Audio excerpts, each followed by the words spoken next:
우리는 홀로 살아가지 않습니다. 사회라는 테두리 안에 살아가며 서로에게 영향을 주기도 하고 또 영향을 받기도 합니다. 긍정적이든 부정적이든지 간에 수많은 관계 속에서 우리는 그렇게 서로 부대끼며 살아가고 있습니다. 우리는 사회 속에서 살아갈 수밖에 없습니다. 왜냐하면 의식주를 해결해야 하기 때문에, 또한 그를 위해 노동을 할 수밖에는 없는 것이지요. 적나라하게 표현하자면 먹고 살기 위해서는 일을 해야 하고, 일을 하자면 사람과 어울릴 수밖에는 없다라는 것입니다. 아무도 나에게 간섭하지 않았으면 좋겠어 라는 생각을 하신 적이 있으십니까? 저는 홀로 있는 것을 좋아합니다. 혼자 집안에 있을 때 그때가 가장 편하고 그때가 쉬는 시간이기도 합니다. 여러분은 어떠신지 모르겠습니다. 세상살이가 점점 더 복잡해져 가고 변해가고 통신과 기술은 발달하고 우리에게 피부로 와닿는 여러 가지 수많은 복잡한 일들이 많아지면서 우리 내면과 또 마음은 점점 더 피로해지는 것은 아닌가 싶습니다. 그래서 다들 힐링을 외치지요. 휴식을 가졌으면 좋겠다. 나 혼자만의 시간을 갖고 싶다라고 말을 합니다. 복세편살이라고 하잖아요. 복잡한 세상, 편하게 살자. 그 삶의 최종적인 형태가 제 개인적인 생각입니다만, 이 복잡한 세상, 편하게 사는 가장 좋은 방법은, 최종적인 형태는 내가 일을 하지 않고도 통장에 날마다, 매달마다 금액이 들어오는 것입니다. 솔직히 말해서 꽤나 큰 액수가 매달마다 들어와서 여유롭게, 자유롭게 매일 홀가분하게 사는 삶이 누군가는 꿈꾸고 있는 삶이 아닌가 싶습니다. 건물주를 혹시 꿈꿔본 적이 있으신가 모르겠습니다. 제가 SNS를 하다 보면 사실 꽤 많은 사람들이 건물주를 부러워하고 또 선망의 대상으로 나도 그랬으면 좋겠다라고 생각하는 것 같아요. 사실 건물주의 삶을 들여다보면 그분들이 하고 있는 고민이나 또 어려움도 분명히 있을 테지만 그저 밖에서 바라보는 우리들에게는 부러울 수밖에 없는 것이지요. 건물주가 왜 부럽습니까? 왜 그토록이나 우리가 조물주 위에 건물주다라는 말까지 하면서 그렇게 부러워할까요? 일은 하지 않는데, 중요한 건 여기죠. 일은 하지 않아요. 나는 일을 하지 않는데 통장엔 돈이 들어온다라는 것입니다. 우리나라 사람들 중 왜 많은 사람들이 그렇게 건물주를 부러워할까? 저 혼자 한번 고민해 보았습니다. 저는 개인적으로 유전학을 신뢰하는 사람입니다. 자녀를 기르면서 그 유전학에 대한 신뢰가 더 깊어졌습니다. 가르친 적이 없는데, 보여준 적이 없는데 고스란히 아빠의 혹은 엄마의 혹은 할머니, 할아버지 모습을, 그 행동을 똑같이 따라하는 것을 보면서 와, 진짜 DNA는 무서운 것이구나 라고 생각을 하거든요. 우리 조상 대대로 내려오는 DNA가 있습니다. 두 글자로 하면 한량입니다. 여러분, 한량이 무슨 뜻인지 아시지요? 원래 원어적으로는 다른 의미인데 지금 우리는 한량을 편하게 그저 놀고 마시고 먹는 사람으로 표현하곤 합니다. 조선시대 선비들이 어떻게 놀았는지 아십니까? 강이 보이잖아요. 그 강 앞에다가 상을 펴니다. 그리고 술을 마십니다. 그리고 시를 지어 부르곤 했습니다. 배를 타면 뭐 했을까요? 배에서 무엇을 마셨을까요? 술을 마시고 시를 지어서 노래 부르며 놀았습니다. 좋은 말로 풍류지요. 좋은 말로는 풍류지만 결국엔 그냥 놀고 마시고 먹었다라는 거예요. 좋은 경치가 보이는 산에 앉았어요. 산에서 무엇을 했을까요? 술을 마시고 시를 지어 노래 부르며 놀았습니다. 1900년도에 우리 선교사들이, 외국 선교사들이 우리나라에 들어왔을 때 그들이 그 조선시대 사람들의 생활상을 글로 적어 놓은 곳이 있어요. 그때 보면 뭐라고 써 있는지 아십니까? 이 나라 사람들은 맨날 술만 마시고 놀고 먹는 것을 좋아한다라고 쓰여져 있습니다. 우리나라만큼 잘 노는 사람들도 없다라고 하잖아요. 에미넴이라는 래퍼가 일본에 갔다가 꼭 우리나라로 옵니다. 외국의 수많은 가수들이 그렇게 동선을 짭니다. 일본에 먼저 가고 그 다음에 우리나라로 와요. 일본의 콘서트를 열면 잠잠합니다. 조용합니다. 그런데 우리나라에 콘서트를 오면 관객들은 어떻게 하죠? 떼창을 부르지 않습니까? 그만큼 풍류를 즐길 줄 아는 사람들이지만 그 이면을 보면은 한량이라는 것이죠. 저는 우리나라 사람들에게 한량의 DNA가 흐르는 것이 아닌가 싶습니다. 우리는 놀고 싶습니다. 되도록 편하게 여행도 가고 놀고 싶어 하지 않나. 그러한 마음이 우리 속에 있지는 않나 생각을 합니다. 요즘 들어 20대, 30대 청년들이 복권을 많이 사기 시작했다 뉴스를 한번 접한 적이 있습니다. 왜 다들 그렇게 편하게 살고 싶어 할까요? 사실 우리 청년들이 그냥 막연히 놀고만 싶어 하는 사람들은 아니지 않겠습니까? 그런데 성인이 되어서 대학교를 다니고 졸업을 하고 이 생활에 사회에 뛰어들었더니 녹록지 않다. 참 내가 생각했던 것과 많이 다르다는 겁니다. 썰이 많이 올라오곤 하는데요. 일터에서, 직장에서 황당한 경험들을, 어이없는 일들을 바라보면서 그 가운데 적잖이 실망하는 것입니다. 손님은 손님대로, 상사는 상사대로, 동료는 동료대로 갑질을 하는 사람도 있고, 또 내가 바랬던 건 이런 것이 아닌데 주먹구구식으로 전혀 비상식적인 일들이 일어나는 모습을 보면서 내가 어떻게 해야 될지 모르겠는 것이죠. 나는 이렇게 살고 싶지 않은데 근데 왜 이렇게 세상은 힘들고 어렵고 피곤한 것일까? 그런 마음이 가다 보면 어디까지 갑니까? 그냥 편하게 놀고 편하게 내 통장에 돈이 들어오는 저 사람들이 나는 참 부럽다 라고까지 가게 되는 것은 아닌가 싶습니다. 우리가 가장 좋아하는 회사의 분위기는 어떤 분위기일까요? 자유롭고 상식적이고 서로 간에 인격적으로 대우하면서 그러면서 나를 제대로 평가해 줄 수 있는 곳, 다시 말하면 연봉이 꽤나 높은 곳. 제가 아는 대표적인 그런 회사는 구글입니다. 구글 같은 회사 가고 싶지 않으십니까? 하지만 우리 현실은 그렇지 못하지 않습니까?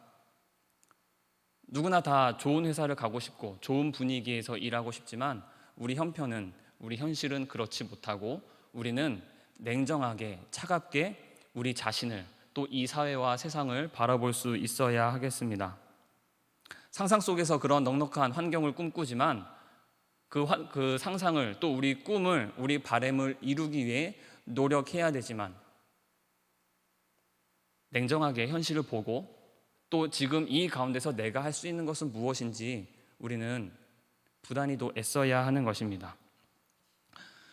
우리는 세상의 구성원으로 살아갈 수밖에 없습니다. 하나님은 그렇게 우리를 지으셨어요. 우리가 사람과 사람이 한데 어우러져 교류하며 얽히고 설켜서 살아가도록 아웅다웅 그렇게 때로는 문제가 있고 서로 싸우기도 하면서 또한 때로는 화목하게 지내면서 함께 살아가도록 우리를 지으셨습니다.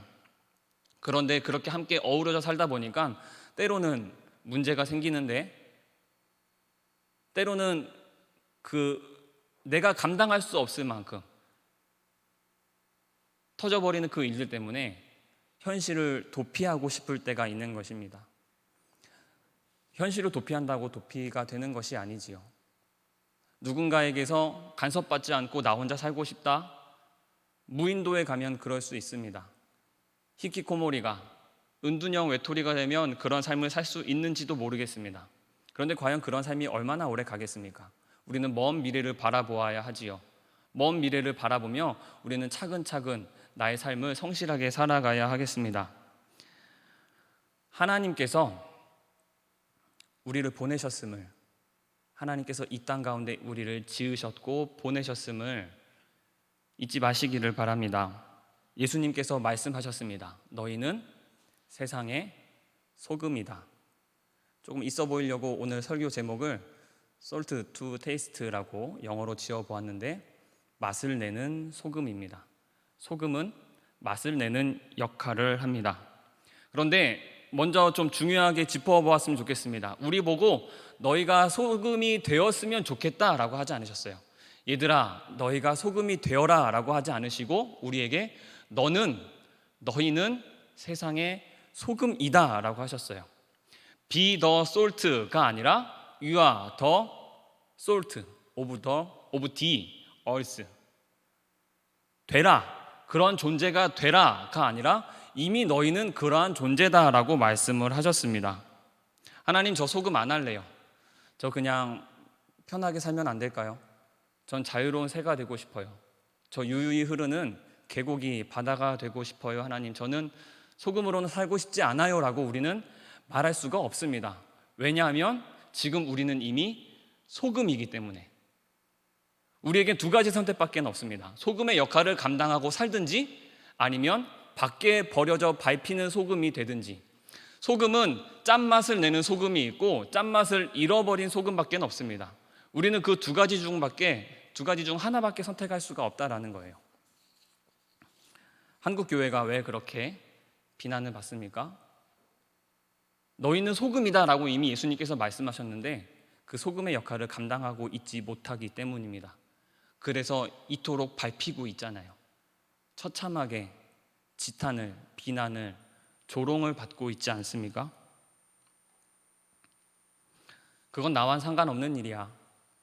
그건 몇몇 어른들의 일일 뿐이지 나는 전혀 그런 적이 없는데 라는 마음이 드실 수도 있는지는 모르겠지만 저는 이 시간 우리가 다 함께 한번 돌아보았으면 좋겠습니다. 나는 과연 소금으로 살아가고 있는가? 나는 이 세상의 소금의 역할을 제대로 충실히 감당하고 있는가? 한번 고민해 보았으면 좋겠습니다. 내가 짜게 하는 소금인지 아니면 버려져 밟히는 소금인지 알기 위해서는 오늘의 말씀 본문은 조금 더 자세히 들여다볼 필요가 있는 것 같습니다. 예수님께서 너희는 소금이다 라고 하셨습니다. 근데 예수님께서 말씀하신 소금이 어떤 역할을 하고 있는지 잘 알고 있어야 우리가 소금으로 살아갈 수 있겠지요. 보통 우리가 소금을 다양한 용도로 사용하고 있습니다. 첫 번째는 부패를 막습니다. 소금에 절여서 보관하면 미생물의 침입과 번식을 막습니다. 그래서 소금에 생선에 물고기에 소금을 뿌려서 보관을 하지요. 그럼 썩지 않고 우리가 오랫도록 먹을 수가 있습니다. 그런데 오늘 본문에 보면 예수님께서 부패에 관한 말씀은 하지 않으셨습니다. 그래서 우리 삶에 그러한 부패에 대한 적용은 하지 않도록 하겠습니다. 또 소금으로 양치질을 하기도 하고요. 빨래하고 마지막에 소금 넣으면 더 깨끗해진다고 하는데 역시 그러한 부분도 그냥 지나치기로 하겠습니다. 예수님께서 말씀하신 소금의 기능은 맛을 내는 것입니다. 조미료의 기능을 하는 것입니다. 한번 예를 들어 볼까요? 여러분 앞에 삼계탕이 한 그릇 딱 놓여져 있습니다. 국물을 한번 이렇게 떠먹어 봤어요? 근데 좀 싱거운 것 같습니다. 여러분 무엇을 넣으시겠습니까? 소금을 넣어야죠. 초콜릿을 넣으시겠습니까? 다른 어떤 것을 넣어야 될까요? 소금을 넣어야 됩니다. 삶은 계란이 있습니다. 따끈따끈하게 아주 알맞게 삶아졌습니다. 껍질을 까서 한 입 물었는데 뭔가 심심합니다. 무엇을 찍어 먹겠습니까? 소금을 찍어 먹습니다. 삼계탕뿐입니까? 설렁탕을 먹어도 갈비탕을 먹어도 우리가 먹고 있는 그 수많은 모든 음식들에는 반드시 뭐가 들어가야 할까요? 소금이 들어가야 합니다. 삼계탕에 초콜릿을 넣으면 이상해집니다. 초콜릿과 삼계탕이 섞인 이상한 맛이 나지만 소금을 넣으면 그 국물에서 소금 맛이 나는 게 아니라 삼계탕의 맛이 더 살아나게 됩니다. 삼계탕도 갈비탕도 식사하셨습니까? 여러 가지 우리가 알고 있는 수많은 모든 음식들에 소금을 넣어야지만 싱거웠던 모든 것들이 다시 살아나게 된다는 거예요. 예수님께서 말씀하신 건 바로 그것입니다. 우리가 소금이다라고 하는 건요, 여러분들이 생활하고 영위하는 모든 일터와 사회 속에서 소금으로서 그 모든 분야가 맛을 잃었을 때 혹은 무너져 갈 때 우린 소금으로 그 사회를, 그 일터를, 그 분야를 살려야 한다는 것입니다. 어떤 대학병원에서 당직을 서는 의사가 술을 마셨다고 합니다. 그 병원이, 그 의사가 그 의료계에서 제대로 지금 활약하고 있는 것입니까? 우리가 정치인들을 보면서 많이 분개합니다. 왜일까요? 선거철에는 여러분들의 종이 되겠습니다 라고 하는데 결국에는 자기 입속만 챙기는 것 같아 보일 때 우리는 실망합니다. 왜일까요? 이 나라를 위해 쓰임 받아야 할 사람들이 자신의 직무를 다하지 않기 때문에, 그 맛을 잃어버렸기 때문입니다. 학생들을 가르치는 교사가 자신의 본연의 임무에 힘써야 하는데 다른 것으로만 자꾸만 초점이, 방향이 빗나간다면 우리는 분노할 것입니다. 왜냐하면 교사는 교사로서 부르심을 받았기 때문이죠. 여러분들은 각자 하나님께서 소금으로 부르셨습니다. 여러분들에게 달란트를 주시고 여러분들에게 비전을 허락하셨습니다. 그것을 찾는 과정일 수도 있습니다. 혹은 지금 그곳에서 뛰고 있는지도 모르겠습니다. 여러분들은 소금의 역할을 감당하고 계십니까? 연예인 한 분의 이야기를 좀 할까 합니다. 장윤주라는 모델을 알고 계시지요? 독실한 기독교인이고 또 선한 모습으로 우리에게 좋은 영향을 끼치고 있는 것 같습니다. 모델 업계에서 활약하고 있지요. 우리가 알게 모르게 많이 듣는 소식이 그런 업계들이, 특히나 예체능 이쪽이 군대 문화가 있다라는 것입니다. 굉장히 선후배가 확실하고 조금 부조리하고 비인격적인 일들도 많이 일어난다라고 알고 있습니다. 장윤주도, 그리고 그의 동기인 송경아라는 모델도 그런 환경 속에 살아가고 있었습니다. 그런데 그들이 이제 선배가 되자, 최고참이 되자 그들이 당했던 지금까지 그 부조리한 일들을 모두 다 없앴습니다. 내가 당했지만 우리 후배들은 좋은 환경 속에서 일했으면 좋겠다라는 마음으로 그 모든 부조리한 일들을, 그 모든 문화들을, 전통이라고 그렇게 포장되어 있던 모든 것들을 없앴습니다. 장윤주는, 그 모델은 그리스도인으로서 자신이 뛰고 있는 분야에서 소금의 역할을 감당했다라는 것입니다. 여러분 한번 생각해 보세요. 우리가 보통 좀 보상 심리가 있지 않습니까? 나도 당했으니까 너도 당해야 해 라는 마음을 우리가 가질 때가 있지 않습니까? 나는 후배로 살아갈 때 너무나 많이 당했어요. 근데 그 선배들이 누리고 있는 것들도 보았어요. 나도 누리고 싶어요. 똑같이 하는 거예요. 그렇게 이 세상에 많은 부조리들이 계속 만연해 있습니다.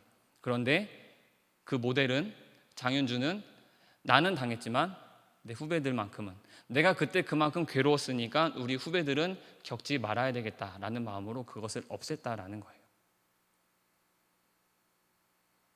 그것이 예수님을 본받는 우리의 삶입니다. 내가 썩어진다라는 것, 내가 죽는다라는 것, 십자가의 길을 간다는 것은 무엇입니까? 내가 손해를 보는 거예요. 내가 아픈 거예요. 내가 아프지만 내가 아픈 만큼 이 세상은 살아나는 것입니다. 우리 예수님은 십자가에 못 박혀 죽으심으로 이 모든 인류를 살리셨습니다. 우리는 예수님의 뒤를 따라가는 사람으로서 내가 조금 손해보고 아파한다 할지라도 내가 죽어짐으로써 그 분야를, 내가 속해 있는 그 사회를 살려야만 하는 사명이 우리에게 있습니다. 왜냐하면 우리는 소금이기 때문입니다. 여러분, 우리는 모두 언젠가는 리더의 자리에 서게 됩니다. 리더가, 윗자리에 상사가 되는 것은 물론 탁월한 능력을 가진 사람이 그렇게 될 수도 있지만, 사실 자세히 들여다보면 우리 모두는 언젠간 리더, 선배, 윗자리에 앉게 되어 있습니다. 시간이 흐르면 우리는 언젠간 그 자리에 가게 됩니다. 수많은 모델들이 그 부조리 때문에 힘들어서 도중에 포기하는 경우가 있다 하더라고요. 우리가 직장에 다니다가 일을 하다가 도저히 이것은 못 해먹겠다 싶어서 나갈 때가 있지 않습니까? 그런데 장윤주는 끝까지 최고참이 되어서 그 모든 것을 견딘 후에 바꾸었습니다.